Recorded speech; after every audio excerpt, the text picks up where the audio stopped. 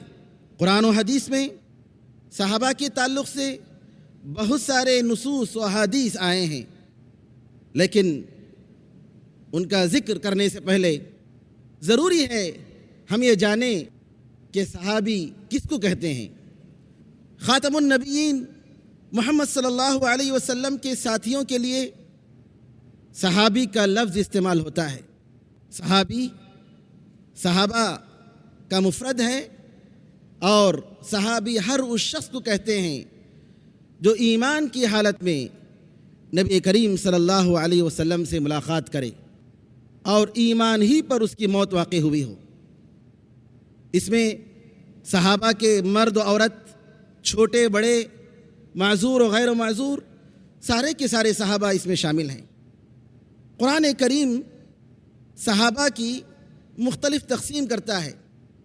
ویسے صحابہ کے درمیان خاندانی لحاظ سے تو تقسیمات تھیں، کوئی قریشی تھا، کوئی قبیلہ اوس، قبیلہ خزرج یا کسی اور قبیلے سے تعلق، لیکن اسلام نے قبیلے کی بنیاد پر، ذات اور خاندان کی بنیاد پر ان تقسیمات کا کوئی اعتبار نہیں کیا۔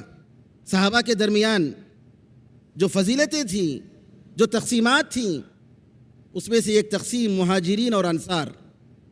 مہاجر وہ صحابہ جو اپنے دین کے خاطر مال و دولت، گھر بار سب کچھ چھوڑ کر نبی کریم صلی اللہ علیہ وسلم کے ساتھ زندگی گزارنے کے لیے مدینہ آ گئے، یہ مہاجرین۔ اور انصار مدینہ میں رہنے والے وہ صحابہ جنہوں نے نبی کریم صلی اللہ علیہ وسلم کی اور آپ کے ساتھ مہاجرین صحابہ کی مدد فرمائی۔ ایک دوسری تقسیم ہے صحابہ کی افضلیت کے حساب سے۔ سب سے افضل صحابہ میں ابو بکر صدیق ہیں، عمر فاروق، اس کے بعد پھر عثمان غنی، پھر علی رضی اللہ تعالیٰ عنہ، اور بقیہ عشرہ مبشرہ۔ اور اسی طریقے سے جنگ بدر میں شریک ہونے والے صحابہ، صلح حدیبیہ میں بیعت کرنے والے صحابہ، اور سب سے ایک عام تقسیم ہے قرآن جس کا بار بار ذکر کرتا ہے، فتح مکہ سے پہلے ایمان لانے والے صحابہ اور فتح مکہ کے بعد ایمان لانے والے صحابہ۔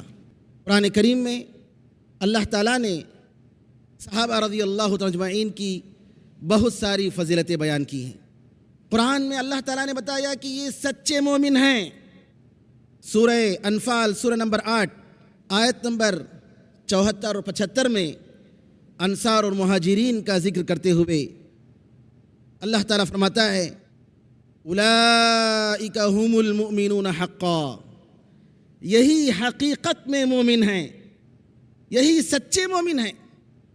اللہ اکبر!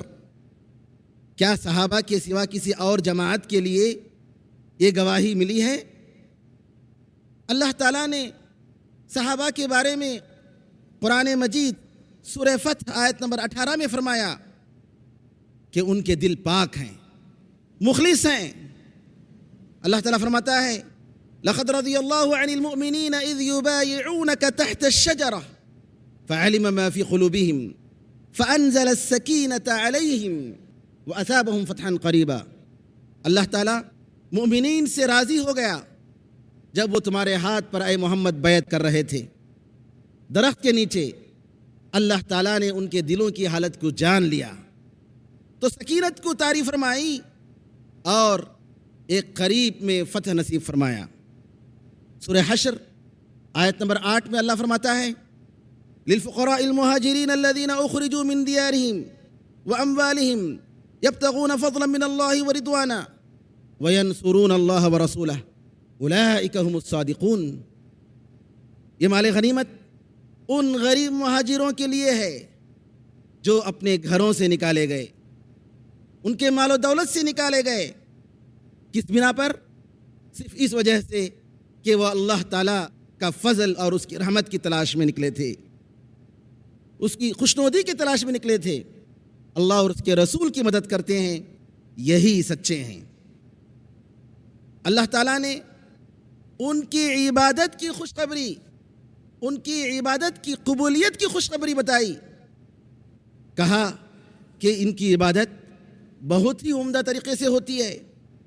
سورہ فتح آیت نمبر 29 میں اللہ فرماتا ہے محمد الرسول اللہ، محمد اللہ کے رسول ہیں، والذین معہ اشداء علی الکفار رحماء بینہم، جو ان کے ساتھ ہیں کافروں پر بڑے سخت ہیں، آپس میں ایک دوسرے پر رحم کرنے والے ہیں۔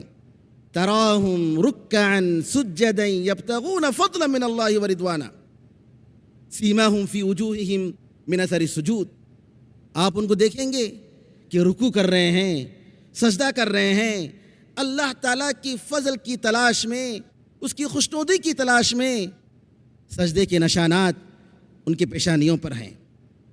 اللہ تعالیٰ نے ان کے بارے میں گواہی دی کہ یہ اللہ کے خوف سے روتے ہیں۔ سورہ مائدہ آیت نمبر 83 میں اللہ فرماتا ہے وَإِذَا سَمِعُوا مَا أُنزِلَ إِلَى الرَّسُولِ تَرَىٰ أَعْيُنَهُمْ تَفِيضُ مِنَ الدَّمْعِ مِمَّا عَرَفُوا مِنَ الْحَقِّ يَقُولُونَ رَبَّنَا آمَنَّا فَاكْتُبْنَا مَعَ الشَّاهِدِينَ، رسول صلی اللہ علیہ وسلم کی طرف جن آیتوں کو اتارا جاتا ہے، اگر یہ صحابہ سنتے ہیں تو اللہ تعالیٰ کہتا ہے اے محمد، آپ دیکھیں گے کہ ان کے آنکھوں سے آنسو ڈبڈبا جاتے ہیں، حق کے پہچاننے کی بنا پر کہتے ہیں اے ہمارے پروردگار، ہم ایمان لائے، گواہ دینے والوں میں ہمیں شمار فرما۔ اللہ تعالیٰ نے صحابہ کے مالداروں کی تعریف کی۔ سورہ مومنون آیت 61 میں اللہ فرماتا ہے والذین یؤتون ما آتوا وقلوبهم وجلہ انہم الی ربہم راجعون، یہ وہ صحابہ ہیں جو صدقات و خیرات کرتے ہوئے اللہ کے راستے میں خرچ کرتے ہوئے اتراتے نہیں ہیں، فخر نہیں کرتے ہیں، احسان نہیں جتلاتے ہیں، بلکہ ان کے دل میں کپ کپی طاری ہوتی ہے، ڈرتے ہیں کہ ہمیں ایک دن اللہ کے دربار میں واپس جانا ہے۔ سورہ نور آیت نمبر 37 میں اللہ فرماتا ہے رجال لا تلہیہم تجارۃ ولا بیع عن ذکر اللہ واقام الصلاۃ وایتاء الزکاۃ یخافون یوما تتقلب فیہ القلوب والابصار، یہ وہ صحابہ ہیں جن کو نہ تجارت اور نہ ہی خرید و فروخت اللہ کے ذکر سے غافل کرتی ہے، اللہ تعالیٰ کے لیے نماز قائم کرنے سے غافل کرتی ہے، زکوٰۃ دینے سے غافل ہوتے ہیں۔ ایک ایسے دن سے وہ ڈرتے ہیں جس دن نگاہیں اور دل پلٹ جائیں گے۔ اللہ تعالیٰ نے قرآن پاک میں صحابہ کے غریبوں کی تعریف کی۔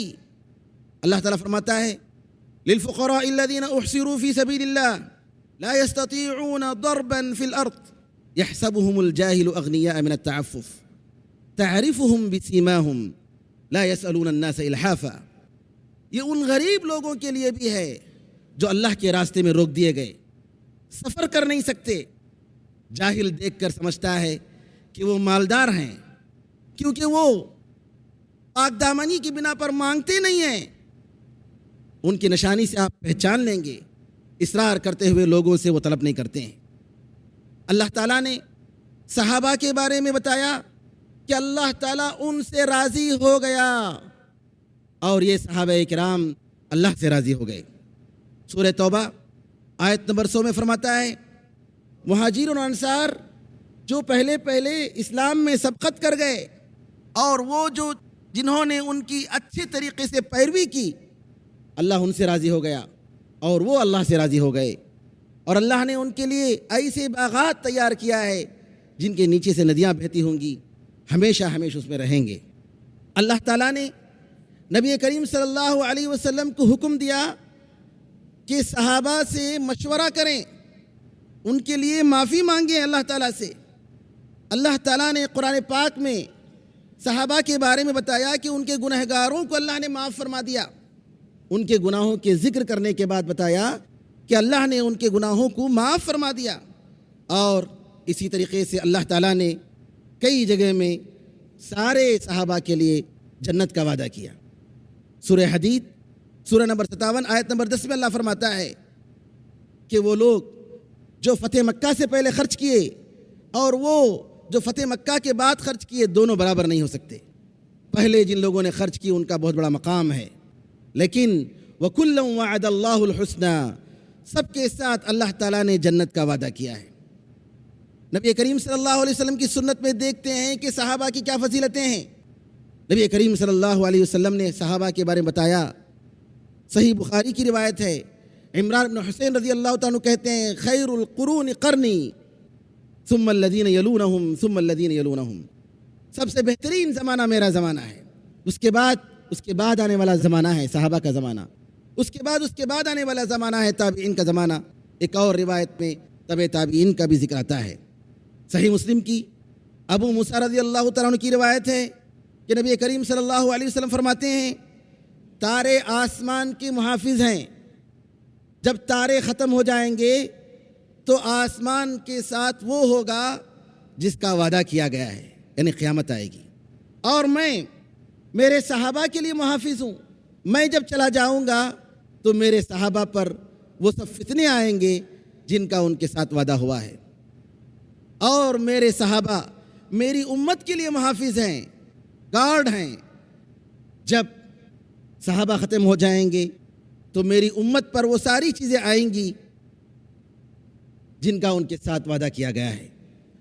محترم سامعین، صحابہ کی وہ جماعت ہے جس میں ابو بکر صدیق جیسا وہ صحابی جو امت میں سب سے افضل ترین، سب سے سچے، جو نبی کریم صلی اللہ علیہ وسلم کے ساتھ ہر معاملے میں رہتے تھے، عمر فاروق جن کے بارے میں نبی کریم صلی اللہ علیہ وسلم نے فرمایا کہ شیطان اگر کسی راستے سے تمہیں دیکھتا ہے تو دوسرا راستہ اپناتا ہے، جن کے بارے میں نبی کریم صلی اللہ علیہ وسلم نے فرمایا کہ اگر میرے بعد کوئی نبی ہوتا تو عمر ہوتے۔ عثمان غنی رضی اللہ عنہ وارضاہ، دنیا میں کوئی انسان ایسا نہیں جس کی نکاح میں نبی کی 2 بیٹیاں آئی ہوں سوائے عثمان رضی اللہ عنہ کے۔ وہ عثمان جن کے بارے میں نبی کریم صلی اللہ علیہ وسلم نے فرمایا فرشتے تک ان سے شرماتے ہیں۔ علی رضی اللہ تعالیٰ عنہ جن کے بارے میں نبی کریم صلی اللہ علیہ وسلم نے فرمایا اللہ اور اس کے رسول اس سے محبت کرتے ہیں اور وہ اللہ اور اس کے رسول سے محبت کرتے ہیں۔ وہ علی جن کے بارے میں نبی کریم صلی اللہ علیہ وسلم نے بتایا کہ مومن تم سے محبت کرے گا اور منافق تم سے نفرت کرے گا۔ صحابہ کی جماعت میں ابو عبیدہ رضی اللہ تعالیٰ عنہ جیسا شخص جن کے بارے میں نبی کریم صلی اللہ علیہ وسلم نے فرمایا امت کے سارے افراد میں یہ سب سے امانت دار شخص ہیں۔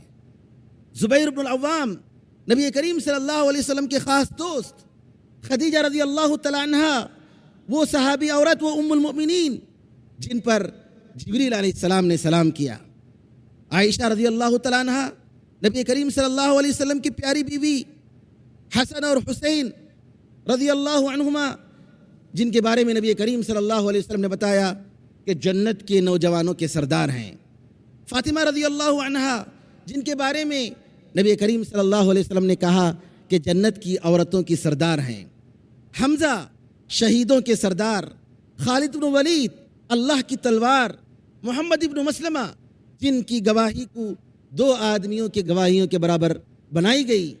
بتائیے کیسی یہ فضیلتیں، ایسے افراد انسانوں کی کس جماعت میں مل سکتے ہیں؟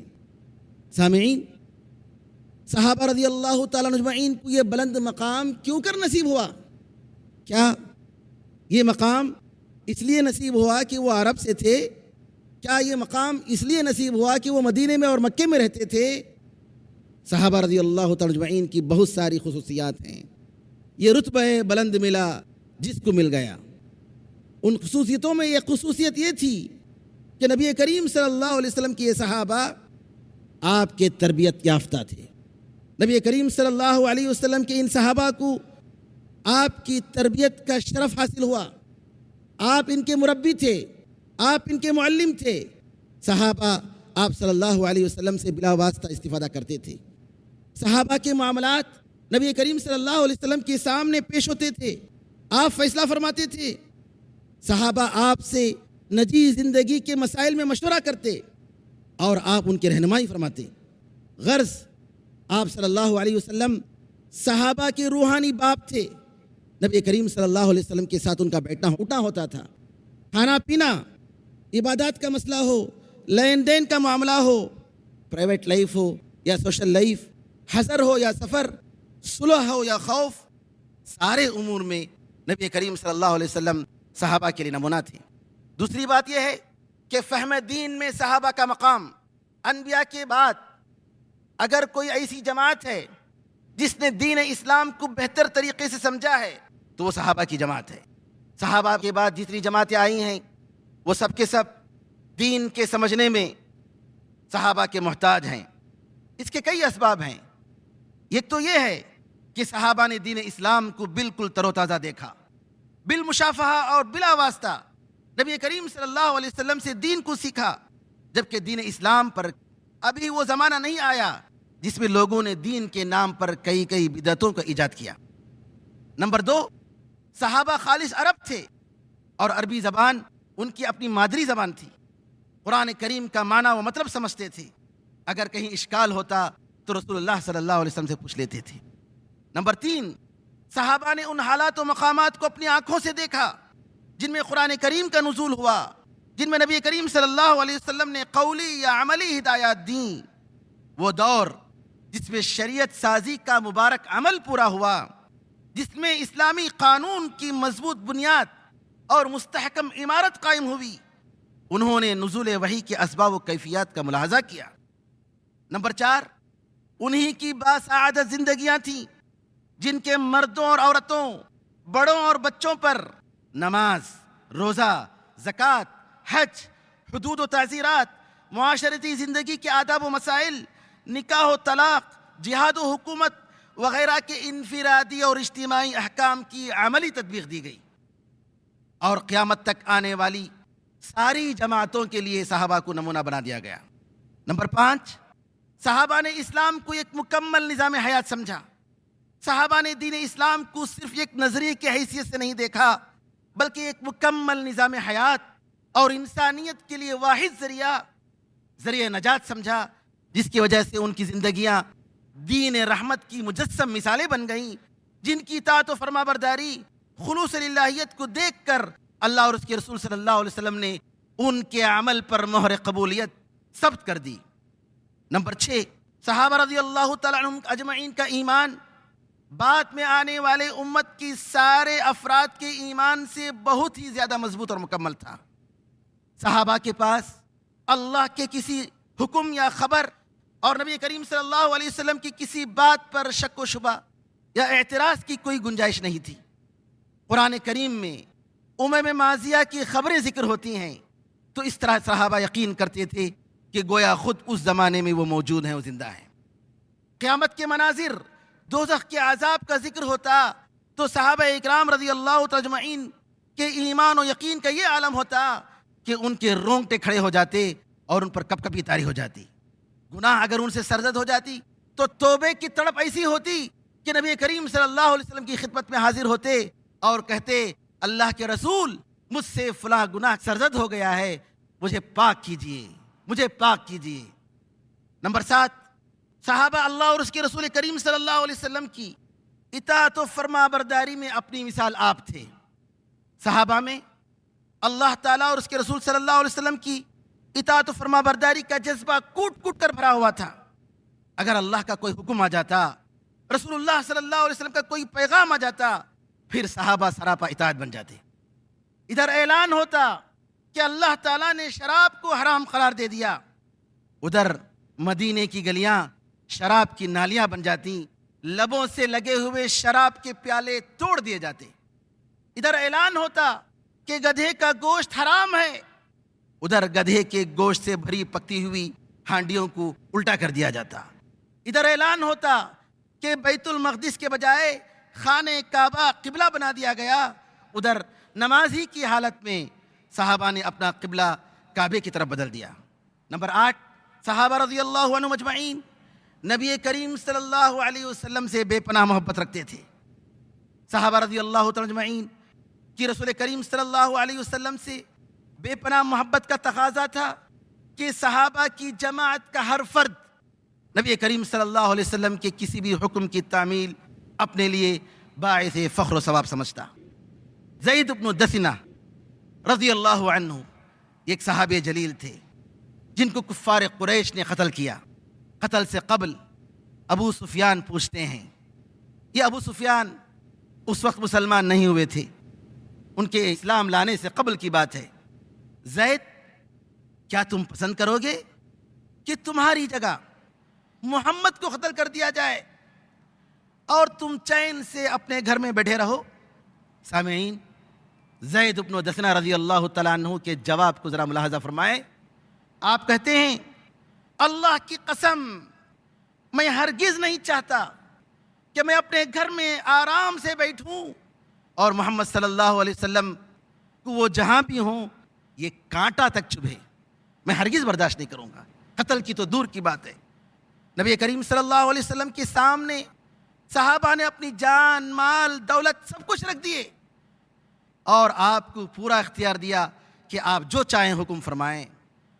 قرآن کریم اور سنت نبی کے اوامر و نواہی کا اتنا پاس و لحاظ ہوتا کہ اللہ کے اور اس کے رسول کے ہر حکم کی تعمیل ان کی زندگی کی سب سے قیمتی سامان ہوتی۔ یہ نہیں دیکھتے کہ یہ حکم واجب ہے یا مستحب ہے یا مباح ہے۔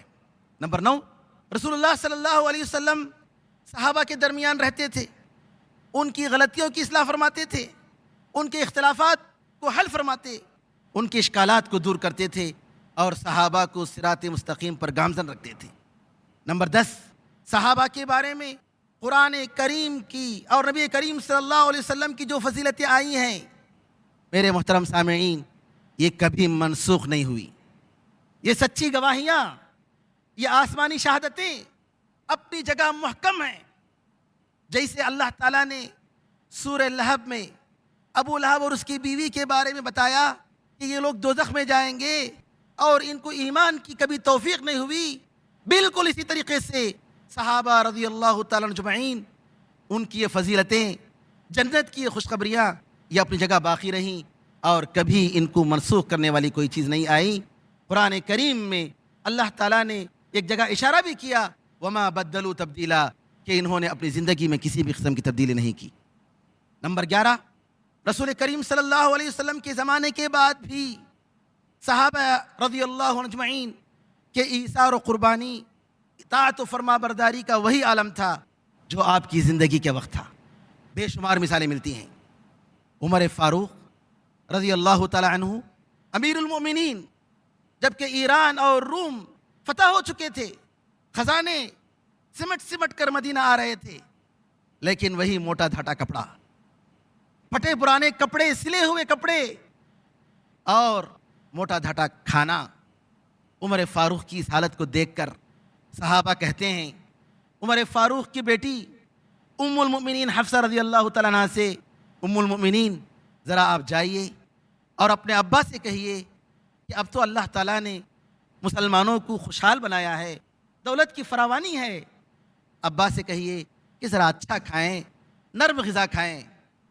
عمر فاروق کا جواب، عمر فاروق رضی اللہ تعالیٰ عنہ نبی کریم صلی اللہ علیہ وسلم کی زندگی یاد دلاتے ہیں، کہتے ہیں، اے ام المؤمنین، اے میری بیٹی حفصہ، تمہیں معلوم ہے نبی کریم صلی اللہ علیہ وسلم نے کیسی سخت زندگی گزاری، کتنی تکلیفیں آپ نے برداشت کی۔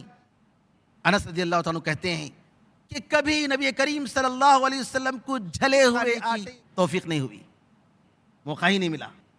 عمر فاروق کہتے ہیں، زندگی میں ساتھ رہا، میں چاہتا ہوں کہ ان کے موت کے بعد بھی ان کے ساتھ رہوں، اور میں نے یہ سوچا اگر میں ان کے موت کے بعد وہی زندگی گزاروں جیسے انہوں نے زندگی گزاری، تب مجھے وہ زندگی ملے گی جو ان کو نصیب ہوئی ہے، ورنہ وہ زندگی مجھے نصیب نہیں ہوگی۔ اسی لیے میں ویسے ہی زندگی گزار رہا ہوں، گزارنے کی کوشش کر رہا ہوں جو ان کے ساتھ میں نے گزاری ہے۔ جریر بن عبداللہ البجلی رضی اللہ تعالیٰ عنہ نبی کریم صلی اللہ علیہ وسلم سے بیعت کرتے ہیں کہ میں اللہ کے لیے، اللہ کے رسول کے لیے، اللہ کی کتاب کے لیے، ذمہ داروں کے لیے اور مسلمانوں کے لیے خیر خواہ بنوں گا۔ خیر خواہی کی بیعت کرتے ہیں، ایک دوسرے کو بھلائی چاہنا، ایک دوسرے کے لیے برائی کا قصد نہ کرنا، خرید و فروخت کرتے تو کہتے دیکھو یہ سامان میں لے رہا ہوں، میں جو پیسے دے رہا ہوں اس سے زیادہ یہ تمہارا سامان مجھے پسند ہے، چاہے تو بیچو ورنہ اپنے پاس رکھو۔ ایک مرتبہ ان کا ایک غلام 300 دینار پر کچھ چیزیں خریدتا ہے، ان کو معلوم ہوتا ہے کہ 300 دینار پر خریدی گئی۔ جریر رضی اللہ تعالیٰ عنہ بیچنے والے کے پاس جاتے ہیں، کہتے ہیں دیکھو یہ تمہارا سامان 300 دینار سے زیادہ قیمتی ہے، اس کی قیمت اور بڑھ سکتی ہے۔ بڑھاتا ہے یہاں تک کہ 300 دینار کا خریدا ہوا سامان 800 دینار میں جریر رضی اللہ تعالیٰ عنہ خریدتے ہیں۔ یہ صحابہ کے ایمان کی علامت، نبی کریم صلی اللہ علیہ وسلم کے ساتھ جو معاہدہ ہوا اسی پر قائم رہنے کی علامت۔ نمبر 12، صحابہ کی جانب سے کسی بدعت کا ایجاد نہیں ہوا۔ صحابہ کے زمانے میں بہت ساری جماعتیں آئیں، تقدیر کا انکار کرنے والے، خوارج آئے، قدریہ آئے، شیعہ کا وجود آیا، لیکن ان ساری گمراہ جماعتوں میں کسی بھی ایک صحابی کا ذکر نہیں ملتا ہے۔ اسی طریقے سے ایک اہم بات یہ ہے کہ صحابہ کے زمانے میں کئی مسائل میں اختلافات ہوئے۔ یہ بہت ہی غور کرنے کی بات ہے میرے بھائیوں بہنوں کہ پورے قرآن مجید میں اور اسی طریقے سے نبی کریم صلی اللہ علیہ وسلم کی پوری سنت میں اور آپ کی وفات کے بعد صحابہ کی پوری تاریخ میں کہیں یہ مثال نہیں ملتی ہے کہ صحابہ مسلکی، دینی، تحریکی، دعوتی بنیادوں پر صحابہ کے درمیان گروہ بندیاں ہوئیں، کسی جماعت کا کوئی وجود رہا ہو، جبکہ یہ حقیقت ہے کہ صحابہ کے درمیان شریعت کے فقہی مسائل میں اختلاف رہا ہے، نہ کہ عقیدہ اور ایمانیات کے باب میں۔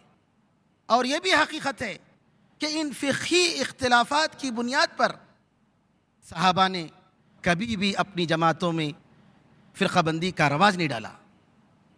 ابوبکر صدیق، عمر فاروق کے درمیان فقہی مسائل میں اختلافات تھے، عمر فاروق اور علی رضی اللہ عنہما کے درمیان فقہی مسائل میں اختلافات تھے، بلکہ معاویہ رضی اللہ تعالیٰ عنہ جنگ صفین کے بعد بھی علی رضی اللہ تعالیٰ عنہ سے فتوے مانگتے تھے۔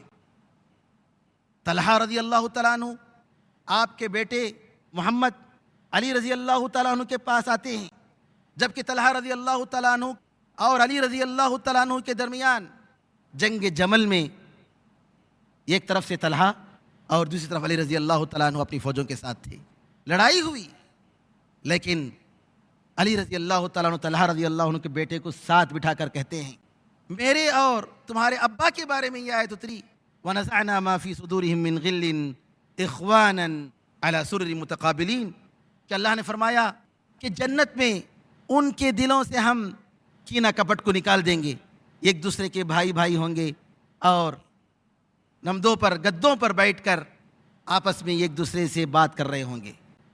میرے اور تمہارے ابا جان کے بارے میں قرآن کریم نے یہ بتایا۔ ان ساری خصوصیتوں کی بنا پر صحابہ ساری امت کے لیے نمونہ بن گئے۔ نبی کریم صلی اللہ علیہ وسلم کا جہاں ذکر ہوتا ہے وہیں پر اللہ تعالیٰ کے ان صحابہ کا ذکر ہوتا ہے۔ اللہ تعالیٰ فرماتا ہے قُلْ هَذِهِ سَبِيلِي أَدْعُو إِلَى اللَّهِ عَلَى بَصِيرَةٍ أَنَا وَمَنِ اتَّبَعَنِي وَسُبْحَانَ اللَّهِ وَمَا أَنَا مِنَ الْمُشْرِكِينَ کہہ دیجئے یہ میرا راستہ ہے، میں اللہ کے راستے کی طرف بلاتا ہوں، جہالت پر نہیں، نادانی پر نہیں، علم کی روشنی میں، بصیرت کے ساتھ۔ کون؟ میں اور میرے ماننے والے، میری پیروی کرنے والے۔ کون تھے؟ یہ صحابہ اکرام۔ اور اسی طریقے سے ان راہ مومنین کا جہاں ذکر ہوتا ہے، نبی کریم صلی اللہ علیہ وسلم کی اطاعت کا ذکر ہوتا ہے، سبیل المؤمنین کا اللہ تعالیٰ نے جہاں ذکر فرمایا وہیں نبی کریم صلی اللہ علیہ وسلم کی اطاعت کا ذکر فرمایا۔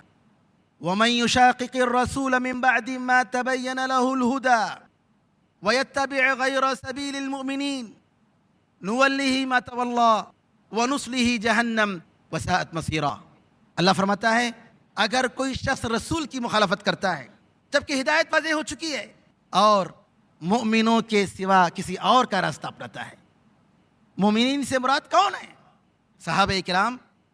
جس زمانے میں یہ آیت نازل ہوئی وہی مومنین تو مراد ہیں، یا کہ 10ویں صدی یا 11ویں صدی یا 12ویں صدی کے بعد آنے والی یہ جماعتیں مراد ہیں؟ بے شک صحابہ مراد ہیں۔ مومنین کا سب سے پہلا خطاب ان صحابہ کو ملا ہے۔ کیا ضرورت تھی سبیل المؤمنین کے ذکر کرنے کی؟ وَمَن يُشَاقِقِ الرَّسُولَ مِن بَعْدِ مَا تَبَيَّنَ لَهُ الْهُدَى، جو رسول کی مخالفت کرتا ہے ہدایت کے واضح ہونے کے بعد۔ دوسری شرط لگاتا ہے اللہ تعالیٰ، وَيَتَّبِعْ غَيْرَ سَبِيلِ الْمُؤْمِنِينَ، اور مومنین کے سوا کسی اور کے راستے کو اپناتا ہے۔ علماء نے کہا کہ سبیل المؤمنین سے مراد سبیل الصحابہ، یہ صحابہ کا راستہ ہے، یہ صحابہ کی راہ ہے۔ اللہ تعالیٰ فرماتا ہے اگر کوئی ایسا کرتا ہے نولیہ ما تولی، ہم اس کے راستے پر اسے جانے دیتے ہیں، ونصلہ جہنم، اور اس کو ہم دوزخ میں داخل کریں گے، وساءت مصیرا، اور کیا ہی برا ٹھکانہ ہے۔ اسی لیے نبی کریم صلی اللہ علیہ وسلم اس روایت میں جس میں امت کی فرقہ بندیوں کا تذکرہ فرمایا اور یہ ایک جماعت کے بارے میں بتایا کہ وہ جماعت جنت میں جائے گی، تو صاف فرمایا کہ وہ جماعت وہ ہے ما انا علیہ اليوم واصحابی، کہ جس راستے پر میں اور میرے صحابہ ہیں، یہ وہ جماعت ہے جو صحابہ کے راستے کو اور میرے راستے کو اپنائے گی۔ ایک اور روایت میں کہا ہی الجماعہ، وہ جماعت ہے یعنی صحابہ کی جماعت کو ماننے والی۔ اور یہی مطلب ہے اہل سنت و جماعت کا، کہ اہل سنت سے مراد سنت نبی صلی اللہ علیہ وسلم کی پیروی کرنے والے، اور جماعت سے مراد صحابہ کی جماعت کی پیروی کرنے والے۔ اور نبی کریم صلی اللہ علیہ وسلم نے ایک اور حدیث میں فرمایا علیکم بسنتی و سنت الخلفاء الراشدین المہدیین من بعدی، تم میری سنت کو لازم پکڑو اور میرے بعد خلفاء راشدین اور مہدیین، سیدھے راستے پہ رہنے والے خلفاء، ان کے منہج کو تم لازم پکڑو۔ عضوا علیہا بالنواجذ، اپنے کونچلیوں سے ان کو مضبوطی سے تھام لو۔ وَإِيَّاكُمْ وَمُحْدَثَاتِ الْأُمُورِ، نئی نئی بدعات سے تم دور رہو۔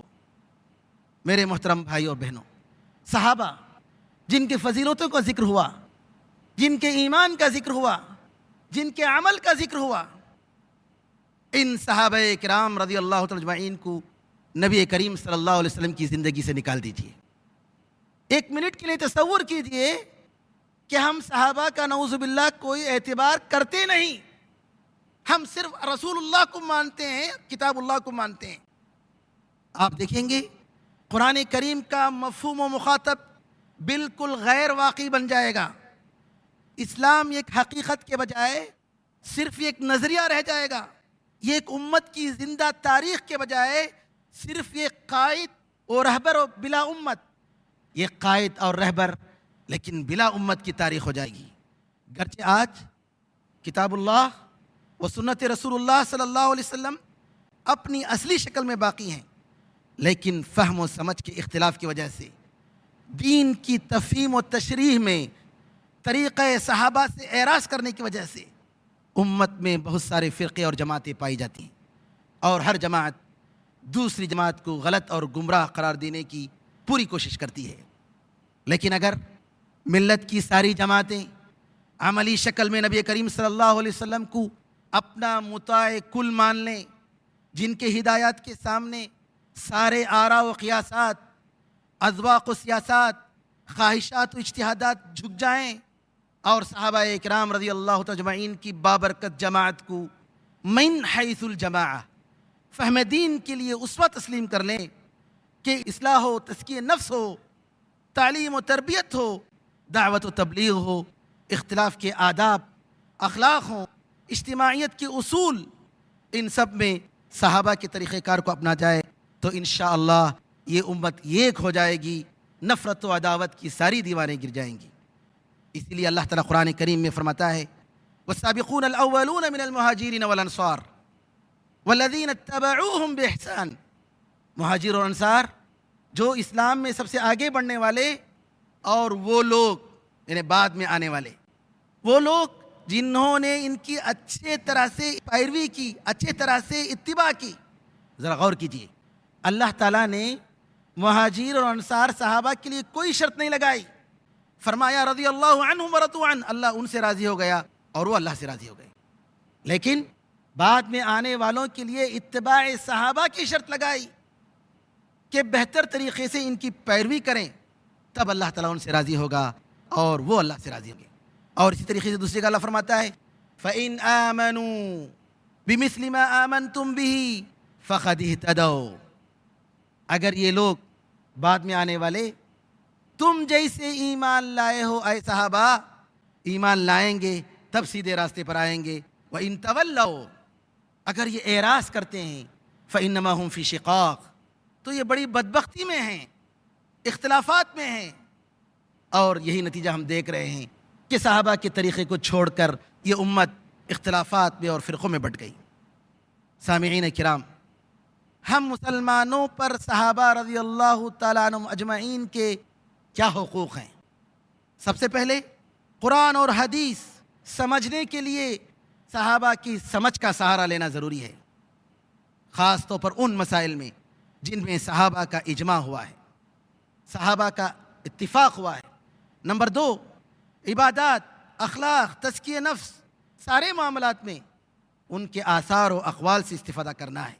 اور یہ بات یاد رکھیے، صحابہ کا اجماع، صحابہ اکرام کا اتحاد و اتفاق اگر کسی مسئلے پر ہو جائے تو وہ حجت ہے، قرآن اور حدیث اس کے خلاف ہو نہیں سکتا۔ ہاں، اگر افراد صحابہ کے درمیان کسی مسئلے میں اختلاف ہوا تو اس مسئلے کو لینا چاہیے جو قرآن اور حدیث سے زیادہ قریب ہے، جو قرآن و حدیث سے زیادہ مشابہ ہے۔ یہی بات امام ابو حنیفہ رحمۃ اللہ علیہ نے کہا، امام شافعی نے فرمایا۔ امام ابو حنیفہ رحمۃ اللہ علیہ کہتے ہیں اگر نبی کریم صلی اللہ علیہ وسلم سے کوئی بات آ جائے تو ہمارے سر و آنکھوں پر، اگر صحابہ سے کوئی بات آ رہی ہے تو ان کے اقوال سے ہم اختیار کریں گے، چن لیں گے، لیکن ان کے اقوال سے ہم باہر نہیں جائیں گے۔ ایسا نہیں ہوگا کہ صحابہ کے سارے اقوال کو ہم چھوڑ دیں گے، نہیں۔ کون فرماتے ہیں؟ امام ابو حنیفہ رحمۃ اللہ علیہ۔ نمبر 3، یہ ایمان رکھنا ضروری ہے، یہ ایمان کا حصہ ہے کہ صحابہ سارے کے سارے سچے ہیں، عدول ہیں، امانت دار ہیں۔ کسی صحابی نے کبھی جھوٹ کی بات کبھی نہیں بولی۔ قرآن اور حدیث میں ان کی تعریفیں ہوئی ہیں۔ نبی کریم صلی اللہ علیہ وسلم کی کوئی حدیث بتاتے، صحابہ کا یہ عالم ہوتا، کب کبھی طاری ہو جاتی، ڈرنے لگتے کہ کہیں ایسا نہ ہو کہ ہم نبی کریم صلی اللہ علیہ وسلم پر جھوٹ بول دیں، کوئی غلط بات ہم سے طاری ہو جائے، نکل جائے۔ یہ عالم ہوتا نبی کریم صلی اللہ علیہ وسلم کے صحابہ کا۔ صحابہ کہتے ہیں کہ ہم خود نہیں جانتے تھے کہ جھوٹ کیا ہے۔ وما كنا نعرف الكذب، ہمیں معلوم نہیں تھا کہ جھوٹ کیا ہے۔ اور نبی کریم صلی اللہ علیہ وسلم نے ایک روایت میں فرمایا کہ صحابہ کی فضیلت کے بعد، صحابہ کے زمانے کے بعد جھوٹ بہت زیادہ پھیلے گی۔ صحابہ کے بعد کے زمانے کے بارے میں فرمایا کہ جھوٹ آئے گی، صحابہ کے زمانے میں نہیں۔ نمبر 5، یہ ایمان رکھنا ضروری ہے کہ اللہ تعالیٰ نے سارے صحابہ کو معاف کر دیا۔ وہ صحابہ جنہوں نے گناہیں کی وہ بھی، اور وہ صحابہ جو فتنے کے زمانے میں موجود تھے، اختلافات کے زمانے میں موجود تھے، اللہ تعالیٰ نے سب کو معاف کر دیا۔ سب جنت میں جائیں گے، سارے صحابہ، فتنہ اور اختلاف سے پہلے جو صحابہ تھے وہ بھی، اور فتنہ اور اختلاف کے زمانے میں باقاعدہ جنگوں میں شریک ہوئے ان کو بھی اللہ تعالیٰ نے معاف فرما دیا۔ اور یہ ضروری ہے میرے بھائیوں بہنوں کہ صحابہ کے درمیان جن مسائل میں اختلافات ہوئے، جھگڑے ہوئے، جنگ و جدال ہوا، ان کے بارے میں لب کشائی ہمیں نہیں کرنی چاہیے۔ کسی بھی صحابی کے بارے میں کوئی غلط لفظ استعمال نہیں کرنا چاہیے۔ اللہ تعالیٰ نے ہمیں حکم دیا کہ ان کے لیے دعا کریں۔ اللہ فرماتا ہے والذین جاءوا من بعدهم یقولون ربنا اغفر لنا ولاخواننا الذین سبقونا بالایمان، اور وہ لوگ جو بعد میں آئے یہ کہتے ہیں، یہ دعا کرتے ہیں، اے ہمارے پروردگار ہمیں معاف کر دے، اور ہم سے پہلے جو ہمارے ایمان میں سبقت کر گئے ان کو بھی معاف کر دے۔ وَلَا تَجْعَلْ فِي قُلُوبِنَا غِلًّا لِّلَّذِينَ آمَنُوا، اے اللہ، اے ہمارے پروردگار جو ایمان لائے ہیں، جو مسلمان ہیں، ان کے بارے میں ہمارے دلوں میں کوئی کینہ کپٹ نہ رکھ۔ اللہ اکبر۔ ربنا انک رؤوف الرحیم، اے ہمارے پروردگار بے شک تو رحم کرنے والا ہے، بے شک تو رحم دل ہے۔ میرے بھائیوں، یہ دعا اللہ نے ہمیں سکھائی اور ہمیں کرنے کا حکم دیا۔ کسی بھی مسلمان کے بارے میں ہمارے دل میں کینہ کپٹ نہ رہے۔ صحابہ، کوئی بھی مسلمان جو اپنے آپ کو مسلمان کہتا ہے، اسلام کی متفق علیہ باتوں کو تسلیم کرتا ہے، ہر مسلمان کا فرض ہے کہ اپنے دل میں کسی اس مسلمان بھائی کے بارے میں، اس مسلمان جماعت کے بارے میں اپنے دل میں کوئی کینہ کپٹ نہ رکھے، ان کے لیے دعا کرے۔ یہ اللہ کا حکم ہے ہمیں، یہ اللہ کی ہدایت ہے ہمیں۔ صحابہ رضی اللہ تعالی اجمعین جن مسائل میں اختلافات ہوئے ہیں، ان کے بارے میں ہمارا یہ ایمان ہے کہ اللہ تعالیٰ سب کو ثواب دے گا۔ جو صحابہ نے حق کو پایا، حق کے مطابق فیصلہ کیا، ان کو 2 ثواب ملے گا، دوہرا ثواب ملے گا۔ اور جو صحابہ سے غلطی ہوئی، چونکہ انہوں نے اخلاص اور للہیت کے ساتھ حق کو تلاش کرنے کے لیے انہوں نے کوشش کی، تو لہٰذا ان کو 1 ثواب دے گا، گرچہ کہ ان سے غلطی ہو جائے۔ صحابہ کے بارے میں کچھ شبہات ہیں۔ بعض لوگ یہ کہتے ہیں صحابہ کی جماعت میں منافقین تھے، لہٰذا صحابہ کے بارے میں یہ فیصلہ کرنا کہ ان کی ساری باتیں صحیح ہیں، یہ غلط ہے۔ میرے بھائیوں، اگر اس شبہ کو لے لیا جائے، قرآن اور حدیث کی ساری چیزوں کو ایک طرف رکھ دیا جائے، ان کی ساری قربانیوں کو بھلا دیا جائے، بتائیے دین اسلام کی کیا چیز باقی رہے گی؟ نہ قرآن، نہ حدیث، نہ نماز، نہ روزہ، نہ زکوٰۃ، نہ حج۔ اسلام کی پوری عمارت ختم ہو جائے گی۔ ایک اور بات، اللہ تعالیٰ نے قرآن مجید کے نزول کے وقت کے لوگوں کی تقسیم کی، ایک تو مشرکین، دوسرے منافقین، تیسرے مومنین۔ منافقین کے اوصاف کھول کھول کر بتائے گئے صاف طور پر۔ سورہ توبہ میں اللہ تعالیٰ نے کھول کھول کر بتائے، وَمِنْهُمْ وَمِنْهُمْ وَمِنْهُمْ، یہ ایسے ہیں، یہ ایسے ہیں، یہ ان کے صفات ہیں، یہ ان کے صفات ہیں۔ اور بالکل اسی طریقے سے صحابہ کی صفات کو اللہ تعالیٰ نے واضح کر دیا۔ صحابہ ایسا کرتے ہیں، صحابہ کی یہ فضیلتیں ہیں، صحابہ کی یہ فضیلتیں ہیں۔ یہی نہیں، قرآن میں اللہ نے فرمایا، لَإِن لَّمْ يَنْتَهِ الْمُنَافِقُونَ وَالْمُرْجِفُونَ فِي الْمَدِينَةِ لَنُغْرِيَنَّكَ بِهِمْ ثُمَّ لَا يُجَاوِرُونَكَ فِيهَا إِلَّا قَلِيلًا۔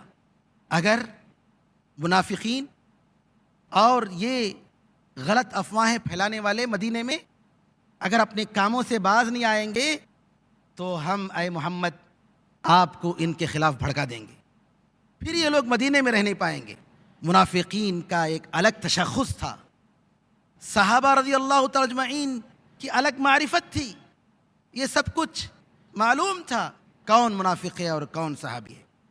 اور یہ بات یاد رکھیے، کسی بھی منافق کا صحابہ میں شمار نہیں ہوا ہے، اور کسی بھی صحابی کو منافقوں میں شامل نہیں کیا گیا ہے۔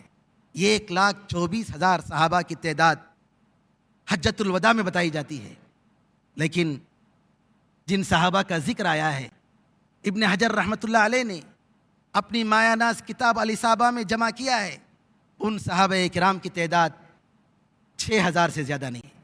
1,24,000 صحابہ حج کرتے ہیں، لیکن تاریخ جو یاد کی ہے اور جن کے ذریعے جو روایتیں آئی ہیں اس سے بھی کم۔ 6,000 بہت بڑی تعداد، اس سے بھی کم کئی سووں کی تعداد ہے جن سے ہمیں قرآن و حدیث ملا ہے۔ اور اسی طریقے سے یہ بات بھی یاد رکھیے کہ کہیں بھی کوئی بھی حکم، کوئی بھی آیت، کوئی بھی حدیث، صحیح حدیث منافقوں کے طریقے سے امت مسلمہ تک نہیں پہنچی ہے۔ اور آخر میں ایک اور ملاحظہ، ایک اور شبہ کہ بعض صحابہ کو حوض کوثر کے پاس سے دفاع کر دیا جائے گا، دھکیل دیا جائے گا، تو پتہ نہیں کون صحابہ ہیں۔ تو یہاں پر واضح ہو جانا چاہیے، حدیث میں واضح طور پر بتا دیا گیا کہ یہ وہ لوگ ہیں جو مرتد ہو گئے، یہ وہ بدو لوگ تھے جو ایمان ان کا پختہ نہیں ہوا تھا، نبی کریم صلی اللہ علیہ وسلم کی وفات کے بعد مرتد ہو گئے۔ کئی روایتوں سے ثابت ہے، صحیح بخاری کی اور صحیح مسلم کی، کہ یہ مرتدین تھے جنہوں نے نبی کریم صلی اللہ علیہ وسلم کی وفات کے بعد دین اسلام کو چھوڑ دیا۔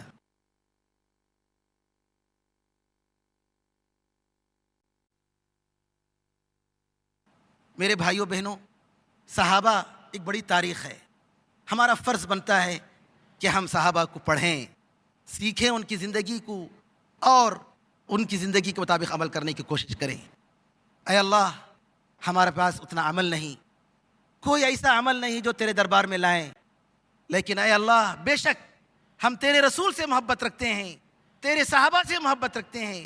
اے اللہ یہی ایک محبت ہے، بعض سے دفاع کر دیا جائے گا، دھکیل دیا جائے گا، تو پتہ نہیں کون صحابہ ہیں۔ تو یہاں پر واضح ہو جانا چاہیے، حدیث میں واضح طور پر بتا دیا گیا کہ یہ وہ لوگ ہیں جو مرتد ہو گئے، یہ وہ بیچو ورنہ اپنے پاس رکھو۔ ایک مرتبہ ان کا ایک غلام 300 دینار پر کچھ چیزیں مقام صحابہ کے عنوان پر خطاب فرما رہے تھے ڈاکٹر آر کے نور صاحب، جزاک اللہ خیراً۔ اب ہماری یہ سوال و جواب کی نشست اور سوال و جواب کا یہ سیشن شروع ہو رہا ہے۔ پہلا سوال محمد عثمان BSc، السلام علیکم، مکرمی کیا حضرت اویس قرنی کا شمار صحابہ میں ہوتا ہے؟ برائے کرم ان کے تعلق سے چند جملے بلند مقام کے متعلق سمجھائیے، جزاک اللہ۔ بسم اللہ الرحمن الرحیم۔ ایک بھائی نے اویس قرنی رحمہ اللہ، صحابہ کے لیے رضی اللہ عنہ کا لفظ استعمال ہوتا ہے اور بعد کے علماء کے لیے رحمہ اللہ کا لفظ استعمال ہوتا ہے۔ اویس قرنی کے بارے میں ایک برادر نے سوال کیا کہ ان کا کیا مقام ہے، کیا ان کا شمار صحابہ سے ہوتا ہے؟ نہیں، اویس قرنی رحمۃ اللہ علیہ کا شمار تابعین میں ہوتا ہے۔ حدیث میں آتا ہے، صحیح مسلم کی روایت ہے کہ نبی کریم صلی اللہ علیہ وسلم نے عمر رضی اللہ تعالیٰ عنہ سے فرمایا کہ یمن کا ایک شخص آئے گا، اس کی فلاں علامت ہوگی، اگر تمہاری ملاقات ان سے ہو جائے تو تم ان سے مغفرت کی دعا کی طلب کرنا۔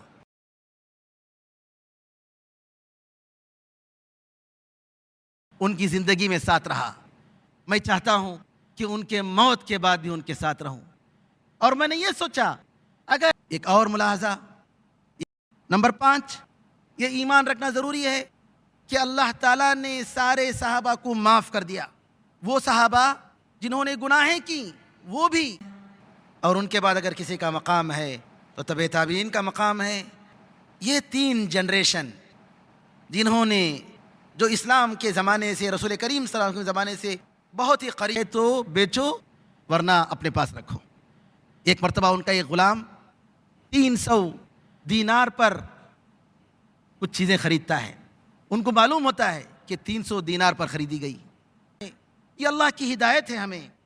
صحابہ رضی اللہ تعالی اجمعین جن مسائل میں اختلافات ہوئے ہیں ان کے عالم۔ ابو عمار BA، سوال ان کا یہ ہے کہ ایک حدیث میں وارد ہے کہ ایک وقت ایسا آئے گا جب ایمان پر چلنا ہاتھ میں انگارہ لینے کے مترادف ہوگا، اس وقت ایک شخص کا ایمان 50 صحابہ کے ایمان کے برابر ہوگا، برائے مہربانی اس پر روشنی۔ کفر کے آلے، مقام صحابہ کے عنوان پر خطاب فرما رہے تھے ڈاکٹر آر کہ نبی کریم صلی اللہ علیہ وسلم نے فرمایا کہ یہ ایک زمانہ آئے گا جس میں ایمان پر قائم رہنا ایسے ہی ہوگا جیسے ہاتھ میں چنگاری رکھنا ہے، اور نبی کریم صلی اللہ علیہ وسلم نے یہ بھی خوشخبری دی کہ ایسے حالات میں جو ایسی ایمان کی حالت میں رہے گا، ایسے شخص کو تم میں سے اے صحابہ 50 آدمیوں کے ایمان کے برابر ثواب ملے گا۔ صحابہ نے پوچھا 50 آدمی ہم میں سے یا ان لوگوں میں سے، اس زمانے کے لوگوں میں؟ نبی کریم صلی اللہ علیہ وسلم نے فرمایا کہ نہیں، اجر 50 منکم، 50 تم میں کے۔ بے شک ان کی زندگی میں ساتھ رہا، میں چاہتا ہوں کہ ان کے موت کے بعد بھی ان کے ساتھ رہوں، اور میں نے یہ سوچا میرے بھائیوں بہنوں، یہ آسان نہیں ہے، ہر کسی کے لیے نہیں ہے۔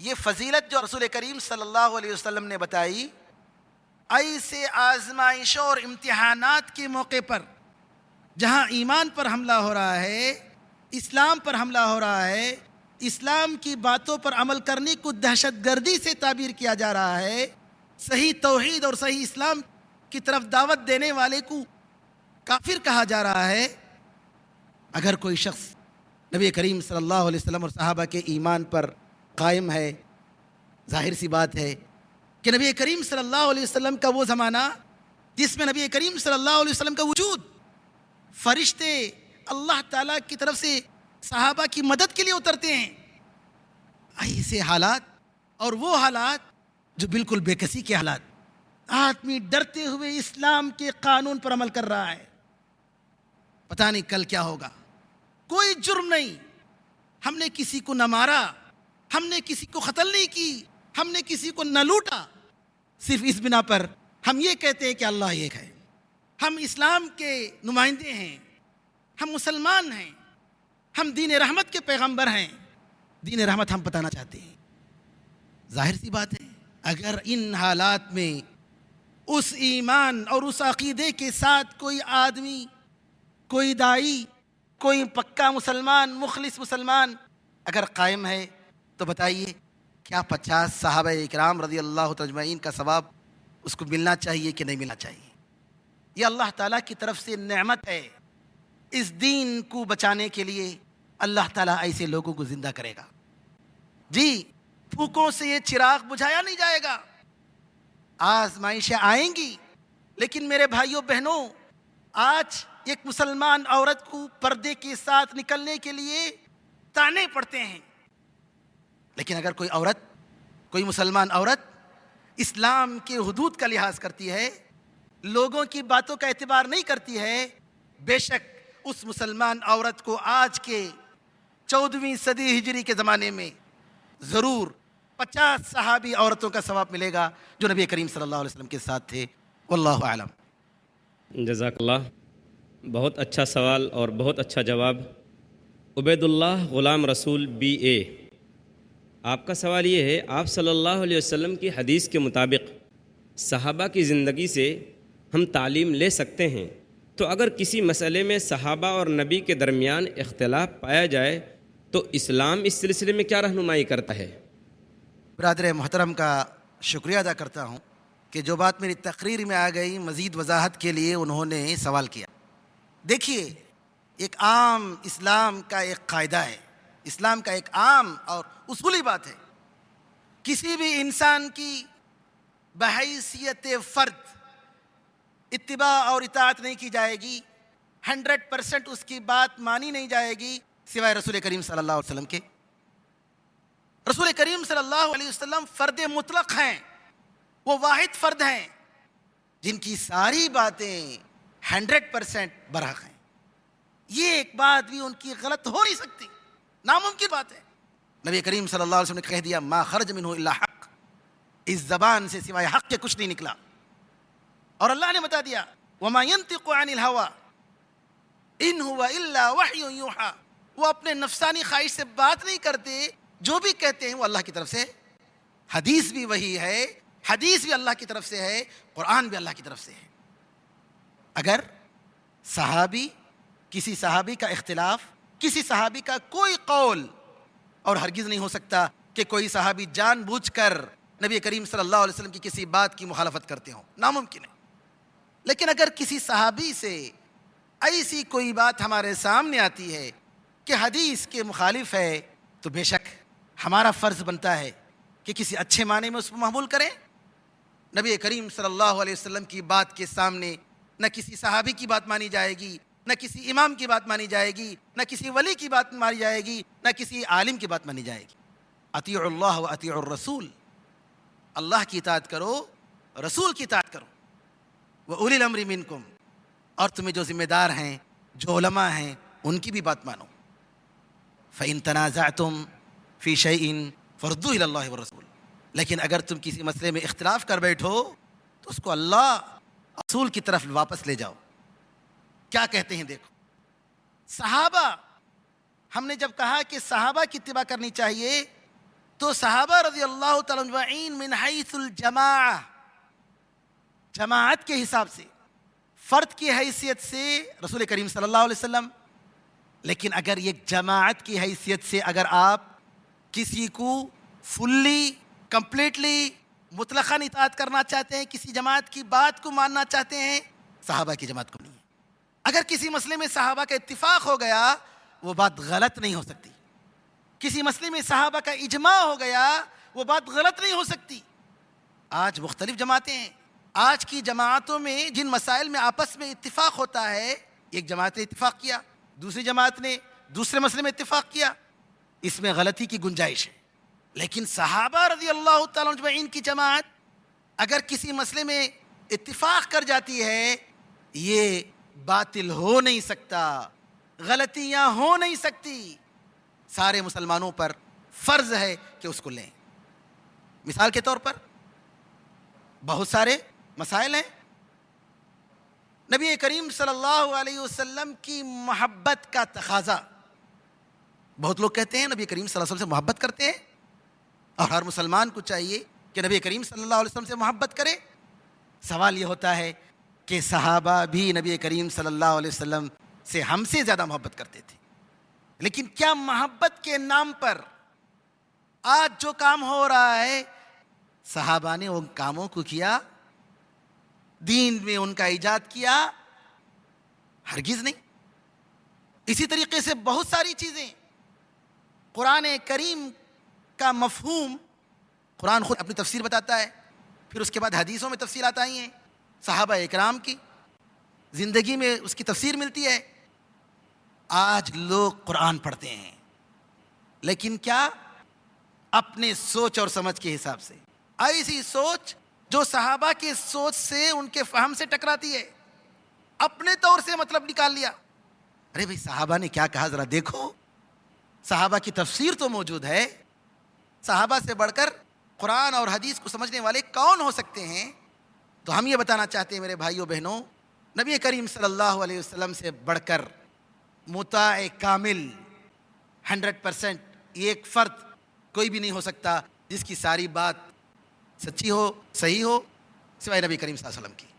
اور صحابہ سے بڑھ کر جماعت کے طور پر تو ہماری دوستی اور تعلق کا معیار اس جماعت سے زیادہ ہونا چاہیے.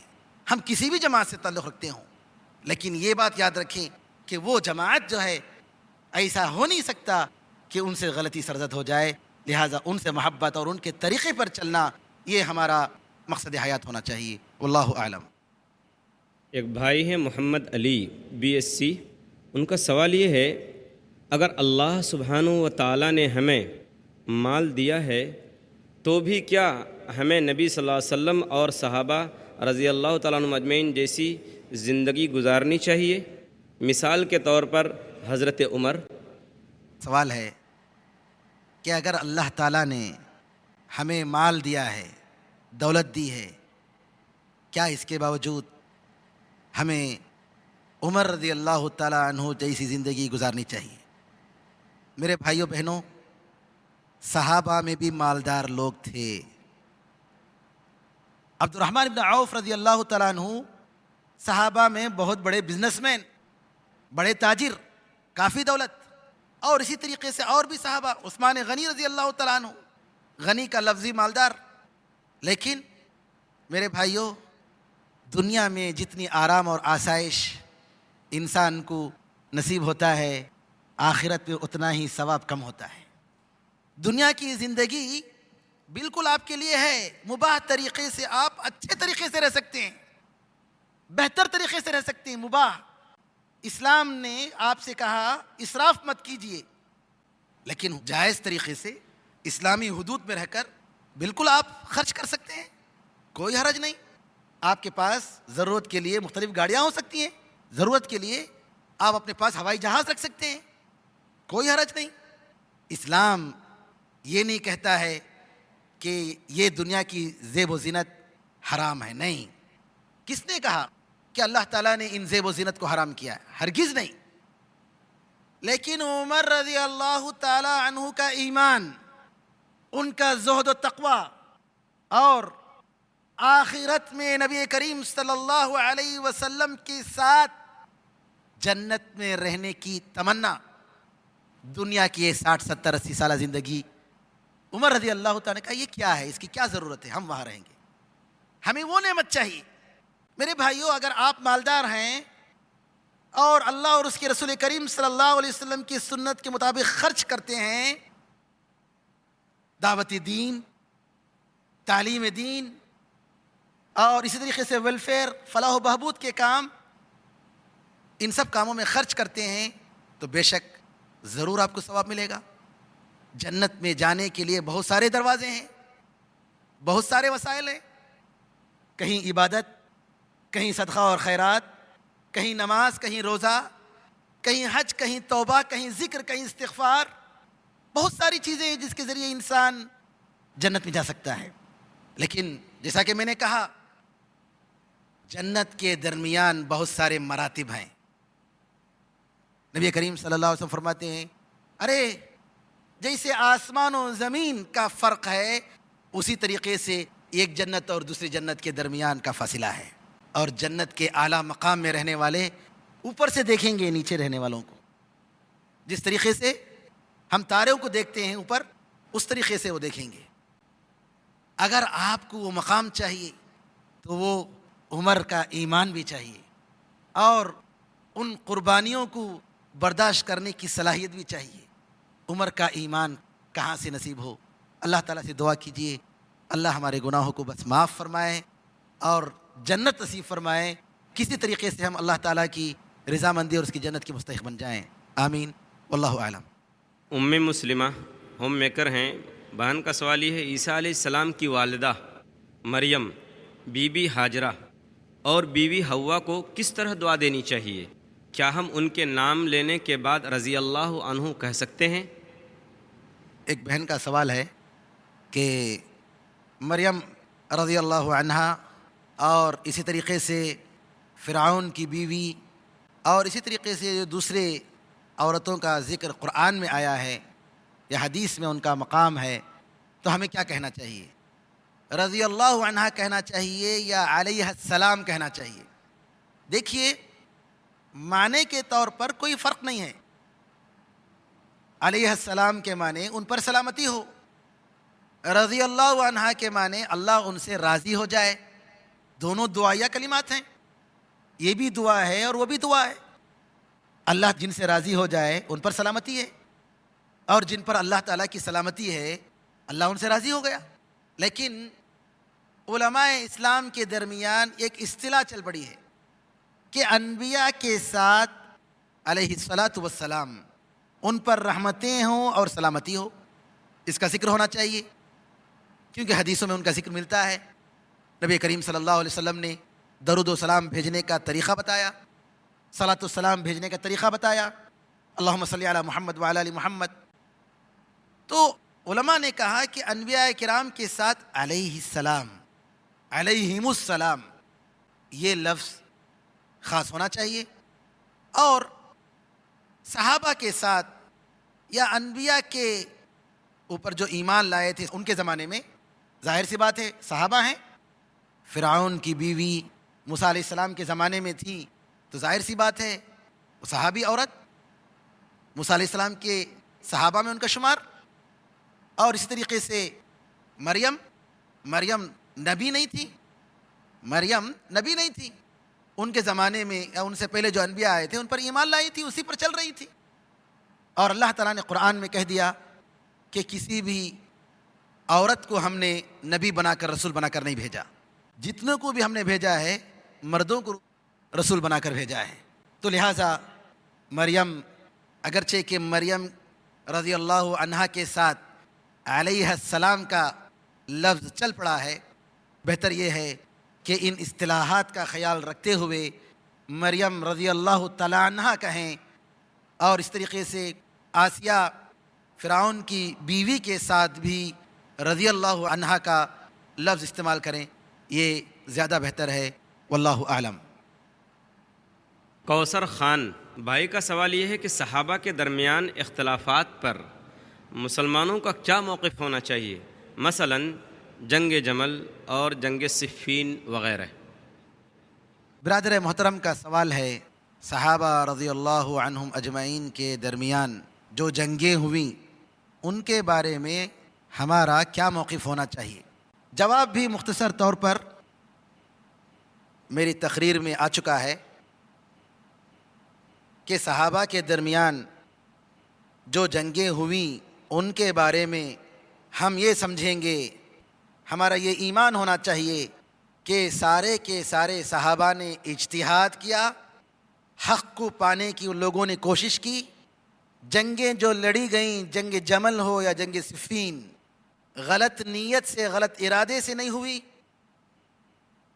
نیک نیتی کے ساتھ حق کو واضح کرنے کے لیے اور صاحب حق کو حق ملنے کے لیے کوشش کی گئی.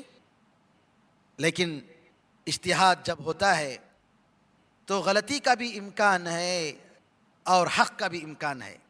جو صحابہ حق پر تھے اللہ تعالیٰ ان کو 2 ثواب دے گا، اور جو صحابہ اجتہادی غلطی میں پڑ گئے تھے اللہ تعالیٰ ان کو 1 ثواب دے گا.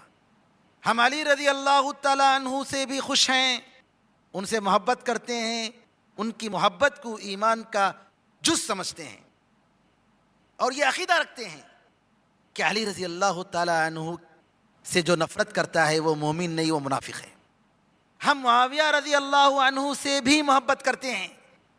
نبی کریم صلی اللہ علیہ وسلم کی صحابی، وحی لکھنے والے، جن کو خود نبی کریم صلی اللہ علیہ وسلم نے اپنے زمانے میں اور ان کے بعد صحابہ نے کئی ذمہ داریاں دی، گورنر بنایا، ان سے بھی ہم محبت کرتے ہیں اور یہ سمجھتے ہیں کہ معاویہ رضی اللہ تعالیٰ عنہ سے محبت کرنا ایمان کا ایک حصہ ہے.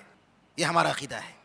اور جنگ و جدال جو ہوئے ان کو ہرگز خواہ اچھالنا نہیں چاہیے.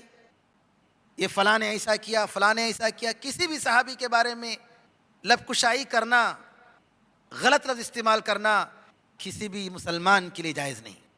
عائشہ رضی اللہ تعالیٰ عنہ کہتی ہیں اللہ تعالیٰ نے ان لوگوں کو حکم دیا کہ صحابہ کے لیے مغفرت کی دعا کریں، بجائے اس کے کہ یہ لوگ دعا کرتے ان کے لیے، ان کو یہ لوگ گالیاں دے رہے ہیں.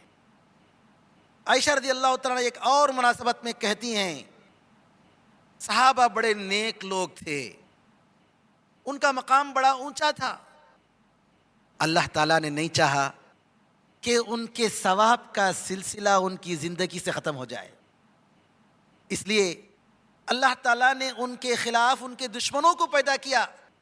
یہ لوگ جتنا گالی دیتے ہیں اتنا ان کو ثواب پہنچتے رہتا ہے. ابو زرع رازی کہتے ہیں نبی کریم صلی اللہ علیہ وسلم کی دوستوں کو گالی دینے والے، صحابہ میں بد کلامی کرنے والے، یہ حقیقت میں صحابہ میں بد کلامی نہیں کر رہے ہیں، صحابہ کو گالی نہیں دے رہے ہیں، بلکہ رسول کریم صلی اللہ علیہ وسلم کو گالی دے رہے ہیں. کیونکہ آدمی اس کے دوستوں کے ذریعے پہچانا جاتا ہے. آدمی کے دوست اگر اچھے ہیں وہ بھی اچھا ہے، آدمی کے دوست اگر برے ہیں تو وہ بھی برا ہے. تو کسی بھی صحابی کے بارے میں کسی بھی مسئلے میں بد کلامی نہیں کرنا چاہیے. جو لوگ صحابہ کے دوستوں پر کلام کرتے ہیں گویا یہ کہتے ہیں یہ ایک آدمی جس کے دوست برے ہیں، نعوذ باللہ. تو لہٰذا صحابہ کے درمیان جو جنگ و جدال ہوا ان میں بھی ہماری زبان کو بچانا چاہیے. عمر بن عبدالعزیز کہتے ہیں یہ وہ لوگ ہیں جن کے خونوں سے اللہ تعالیٰ نے ہماری تلواروں کو بچا لیا، ہم کیوں ہماری زبان کو ان کے عزت و احترام میں غلط استعمال کریں. اللہ سے دعا ہے کہ اللہ تعالیٰ ہمیں اور آپ کو صحابہ رضی اللہ عنہ اجمعین کی محبت عطا فرمائے، ان کے نقش قدم پر چلنے کی ہمیں توفیق عطا فرمائے. قیامت کے دن جنت میں ان کے ساتھ ہمیں حشر فرمائے. آمین یا رحم الراحمین. والحمد للہ رب العالمین. صلی اللہ وسلم علی نبینا محمد وعلی آلہ وصحبہ اجمعین. سبحانک اللہم وبحمدک اشہد ان لا الہ الا انت استغفرک واتوب الیہ. والسلام علیکم ورحمۃ اللہ وبرکاتہ.